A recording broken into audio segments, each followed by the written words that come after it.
MotorWeek is made possible by Lucas Oil, TireRack.com, and RockAuto.com. Now, if you're having trouble pronouncing the names of Japanese car companies, at least you're not alone. But here's an established import with a name that people still can't pronounce. The car comes from France, and here's my chance to get it right. The name is Peugeot. Now, it seems like Peugeot has been building this 505 body style forever. And that's because Peugeot, like BMW and Mercedes, believes in evolution rather than revolution in car design. Over the years, the 505 has had more than its share of major evolutionary improvements. But this time, they've made the biggest difference in the car to date. First, some evolutionary changes from last year. Then, Peugeot's flagship was the 505 STI. With that model, they improved the dash design and offered a new 4-speed automatic coupled to turbo 4-cylinder power to give the car broader appeal. Now, this is this year's Peugeot flagship, the 505 STX. But the STX doesn't replace the STI or any other 505 for that matter. In fact, there are so many 505 permutations that it's hard to keep track of them all. But there is one way: money. There's a $10,000 difference between the base 505 GL at $13,900 and our STX automatic at $23,800. So what's new for nearly 24 grand? For openers, V6 power. This 2.8-liter in the STX is also available in the STI. Either way, the 90-degree V6 produces 145 horsepower and 173 pound-feet of torque. Now that's just slightly more than the 2.2-liter Turbo 4. While this engine is new to the 505, we've seen its basics before in the ill-fated Peugeot 604.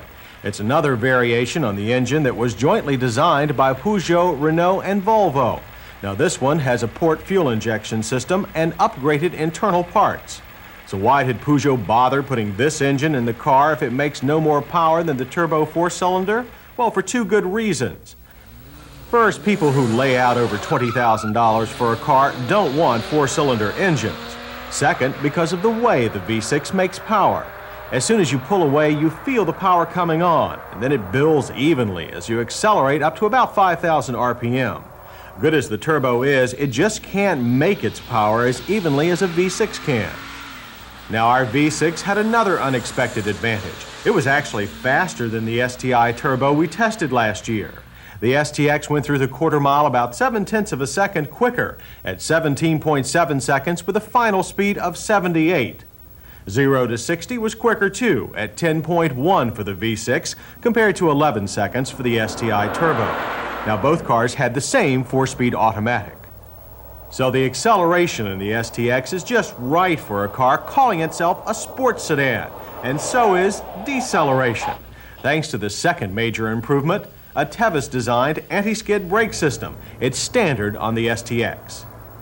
STXs and STIs also get this new wheel design that has less negative offset to give more stability. The end result is shorter stopping distances and a surer braking feel, better than we got with the last Mercedes-Benz we tested with an anti-lock brake system.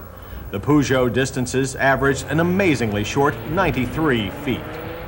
But while the 505 STX may stop better than most sports cars, it doesn't handle like one, unless you're thinking of some French sports cars. You can see the Gallic body lean here.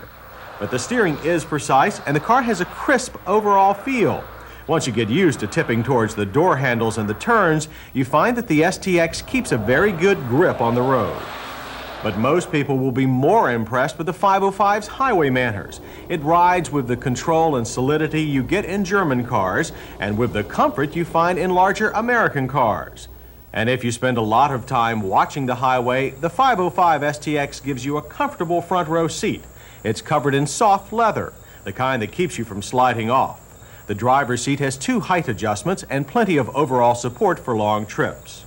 And for cold mornings, well, both front seats are electrically heated. The dash, which was new last year, has easy-to-reach controls and large buttons, but they're also electrically heated by the lights inside them, and we don't think it was intentional. Instrumentation is clear, and you get readouts for everything but voltage. There's plenty of storage room, too, with 2 glove boxes. New this year is an Alpine cassette stereo with anti-theft protection. The STX also gets central locking with a keyless entry system, though the one in our car didn't seem to work all the time. The 505 STX is EPA rated at 18 city, 22 highway. We got 20 on our mixed driving loop. Now that's a little low for a mid-size sedan these days.